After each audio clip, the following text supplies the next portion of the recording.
नमस्कार, आपके साथ मैं हूं सुमेरा खान। शुरुआत बड़ी खबर से करेंगे। कोरोना से हाहाकार के बाद दुनिया चीन को सबक सिखाने को एक साथ खड़ी होने लगी है, तो चाइनीज वायरस के सर्वनाश के लिए भी मेगा प्लान तैयार हो रहा है। सरकार मिशन मोड में काम कर रही है। प्रधानमंत्री मोदी ने खुद मोर्चा संभाला है। देश में ऑक्सीजन की कमी को लेकर पीएम मोदी ने हाई लेवल मीटिंग की। राज्यों को ऑक्सीजन सप्लाई का मुकम्मल इंतजाम करने को कहा।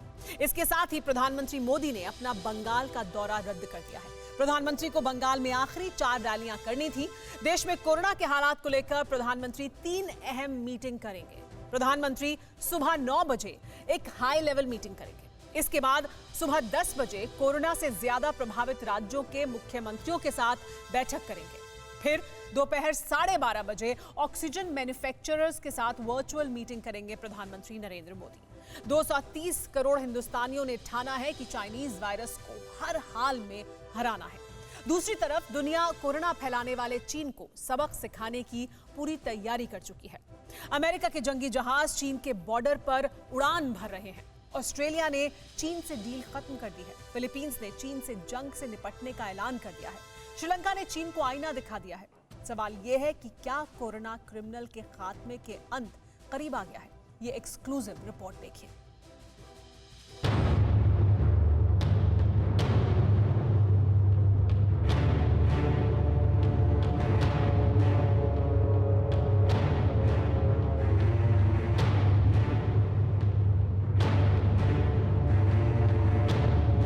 विशाल विकराल काल का खौफनाक कहर कहां रुकेगा?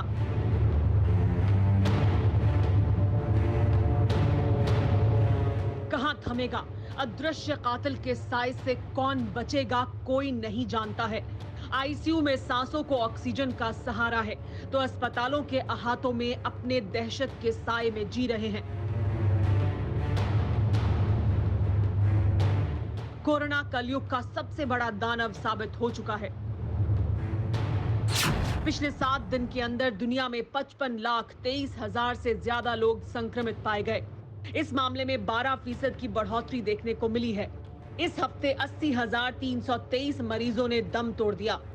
मौत के मामले में 7% की बढ़ोतरी हुई है।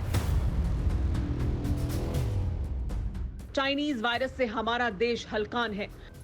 ब्राजील बन चुका कब्रिस्तान है। अमेरिका परेशान है। Britain, France, Germany, Italy, Spain, दुनिया के नक्शे में किसी भी मुल्क पर उंगली रख लीजिए, हर जगह चीन के वायरस वाले जहर के निशान नजर आएंगे।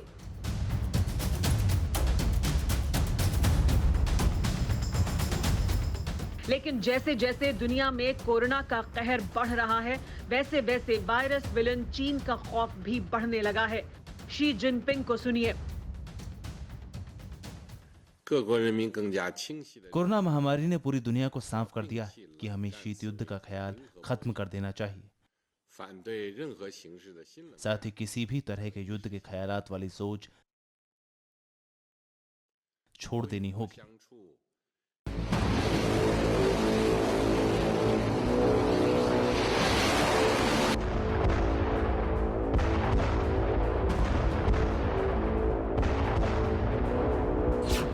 दुनिया युद्ध का ख्याल त्याग दे, एक दूसरे की इज्जत करे। जिनपिंग की जुबान से ये बातें अच्छी नहीं लगती हैं। इतना ही नहीं, जिनपिंग ने कहा कि चीन अब हथियारों की रेस में शामिल नहीं होगा, लेकिन साथ ही अमेरिका को चुनौती भी दे दी। दुनिया के भविष्य का फैसला सभी देशों को मिलकर लेना होगा। हम नहीं चाहते कि दुनिया के 1 या 2 देश अपने नियम कानून हम पर थोपें। दुनिया के 2000 से ज्यादा कारोबारियों को संबोधित करते हुए जिनपिंग ने चिकनी चुपड़ी बातें की, लेकिन बीजिंग के तानाशाहों की चमड़ी बहुत मोटी है, इसीलिए इसे जिनपिंग की भलमनसाहत समझने की भूल कतई ना करें। असल में ये जिनपिंग का खौफ है। कोरोना दुनिया में जैसे जैसे और विकराल रूप इख्तियार करता जा रहा है, चीन को इस बात का एहसास हो गया है कि अब उसकी शामत आने वाली है। पिछले चंद हफ्तों के दौरान शी जिनपिंग को भी इस बात का बखूबी एहसास हो गया है कि बीजिंग पर जल्द ही बारूद बरसना मुमकिन है। लेकिन क्या वाकई ऐसा होने वाला है?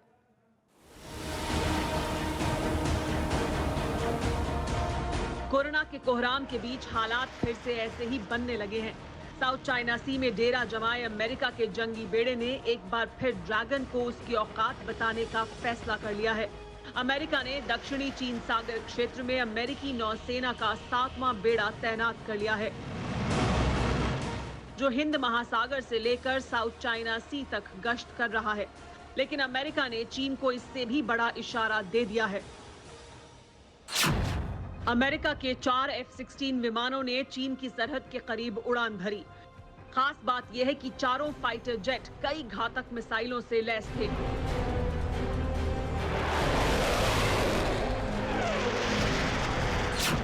ये तस्वीरें अमेरिका के उन्हीं फाइटर जेट की हैं जिन्होंने चीन के करीब उड़ान भरी। तस्वीरों में साफ देखा जा सकता है कि सभी F-16 विमान घातक मिसाइलों से लैस थे। हर फाइटर जेट में 5 beyond visual range air to air missile लगी थी। इसके अलावा एक शॉर्ट रेंज की एयर टू एयर मिसाइल भी तैनात थी। सवाल यह है कि चीन की सरहद के करीब अमेरिका ने फाइटर जेट क्यों उड़ाए? सभी लड़ाकू विमानों को सबसे मारक मिसाइलों से क्यों लैस किया? इसकी वजह चीन की जंगी सनक है। 12 अप्रैल को चीन ने ताइवान पर कब्जे की साजिश रची। इतिहास में पहली बार 25 से ज्यादा लड़ाकू विमानों को ताइवान की सरहद में भेजा था, जिसके बाद अमेरिका खार खाए हुए है। चीन के खिलाफ पूरी दुनिया को होना होगा। पूरी दुनिया को चीन से खार खानी होगी, तभी माओ के वारिसों की अति का अंत होगा। और ऐसा हो भी रहा है। एक तरफ अमेरिका ने चीन की सरहद पर जंगी जहाज उड़ाए, तो दूसरी तरफ ऑस्ट्रेलिया ने जिनपिंग को सबसे बड़ा सबक सिखा दिया है। BRI यानी बेल्ट एंड रोड इनिशिएटिव, चीन के पाप का वो प्रोजेक्ट जिसे जिनपिंग का ख्वाब कहा जाता है, जिसके जरिए चीन ने गरीब मुल्कों को गुलाम बनाने का मंसूबा तैयार किया है। ऑस्ट्रेलिया ने जिनपिंग के ख्वाबों के इसी प्रोजेक्ट पर तगड़ी चोट कर दी है। ऑस्ट्रेलिया ने चीन के बेल्ट एंड रोड इनिशिएटिव से पीछा छुड़ा लिया है। BRI से जुड़े 2 बड़े प्रोजेक्ट को रद्द कर दिया गया है। चीन के प्रोजेक्ट रद्द करने के पीछे ऑस्ट्रेलिया ने नए सुरक्षा कानून का हवाला दिया है। डील को विदेश नीति के विपरीत बताया है, लेकिन हकीकत यह है कि ऑस्ट्रेलिया वायरस विलन को पिछले साल ही सबक सिखाने की ठान चुका था। इसकी वजह भी है। I think this is a big challenge for the world into the future. The World Health Organization and other international organizations, I think this is an area they can spend a bit of time and attention on, because we can clearly see the great risks to the health and well-being of the rest of the world. Food supplies and how they are provided to the public and how they're treated. These things can be very dangerous, as we've seen. साल भर पहले जब corona की पहली लहर पूरी दुनिया में कहर बरपा रही थी, तब ऑस्ट्रेलिया पहला देश था जिसने चीन को लेकर जांच की मांग की थी। ऑस्ट्रेलिया के प्रधानमंत्री ने कहा था कि वुहान से वायरस फैलने की स्वतंत्र जांच हो, चीन के मीट बाजारों पर नजर रखी जाए।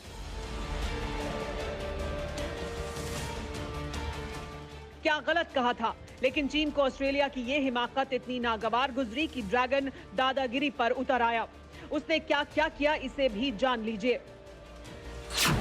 चीन ने ऑस्ट्रेलिया से इंपोर्ट में बड़ी कटौती कर दी थी। ऑस्ट्रेलिया के 4 मीट प्रोसेसिंग प्लांट को ब्लैकलिस्ट कर दिया था। ऑस्ट्रेलिया से इंपोर्ट होने वाले जौ पर 80% टैरिफ लगा दिया। तभी से ऑस्ट्रेलिया चीन की दादागिरी को खत्म करने की ठान चुका था। इसीलिए जिनपिंग के सबसे बड़े प्रोजेक्ट से खुद को अलग कर लिया। अब चीन आदत के मुताबिक गीदड़ भभकी देने पर उतर आया है। ऑस्ट्रेलिया का यह फैसला गलत है। ऑस्ट्रेलिया का कदम द्विपक्षीय संबंधों को और नुकसान पहुंचाएगा, साथ ही खुद को नुकसान पहुंचाकर खत्म होगा। चीन की इन गीदड़ भभकियों का ऑस्ट्रेलिया पर कोई फर्क नहीं पड़ने वाला है, लेकिन सवाल यह है कि साल भर बाद ऑस्ट्रेलिया को सीधे चीन से भिड़ने का हौसला कहां से आया? इसका जवाब है फिलीपींस, ऑस्ट्रेलिया का वो पड़ोसी जो चीन से जंग का ऐलान कर चुका है। देर से ही सही, लेकिन पूरी दुनिया चीन के खिलाफ एकजुट होती जा रही है। चीन को सबक सिखाने के लिए सब एक प्लेटफॉर्म पर आते जा रहे हैं, लेकिन चीन की हरकतें कम नहीं हो रही हैं। हमारे पड़ोस में चीन की एक ऐसी नई साजिश की जानकारी दुनिया को लगी है जो हैरान करने वाली है। श्रीलंका का हम्बनटोटा पोर्ट, वही बंदरगाह जिस पर चीन एक सदी के लिए कब्जा जमा चुका है। चीन ने श्रीलंका को कर्ज के जाल में फंसाकर 99 साल के लिए ये बंदरगाह लीज कर लिया, लेकिन अब इसी पोर्ट पर चीन की खौफनाक साजिश की जानकारी मिली है। चीन का एक जहाज इस पोर्ट पर पहुंचने पर हड़कंप मच गया। जहाज में एटमी जखीरा लदा हुआ था, लेकिन चीन ने श्रीलंका को बिना बताए जहाज को हम्बनटोटा पर रोक दिया। चीन के इस जहाज में यूरेनियम हेक्साफ्लोराइड लदा हुआ था, जो बेहद खतरनाक रेडियो एक्टिव पदार्थ है। खबर मिलने पर श्रीलंका के हाथ पांव फूल गए, जिसके बाद चीन को अपने पाप की गठरी तुरंत रवाना करने के लिए कह दिया गया। श्रीलंका को भी एहसास हो चुका है कि चीन के जाल में फंसकर बड़ी भूल कर दी है, लेकिन देर से ही सही पड़ोसियों की अकल ठिकाने आने लगी है। जाहिर है 30 लाख से ज्यादा लोगों के कातिल चीन के खिलाफ जिस तरह दुनिया एकजुट होने लगी है, उससे वो दिन दूर नहीं है जब माओ का मुल्क सिर्फ इतिहास की ही किताबों में मिलेगा।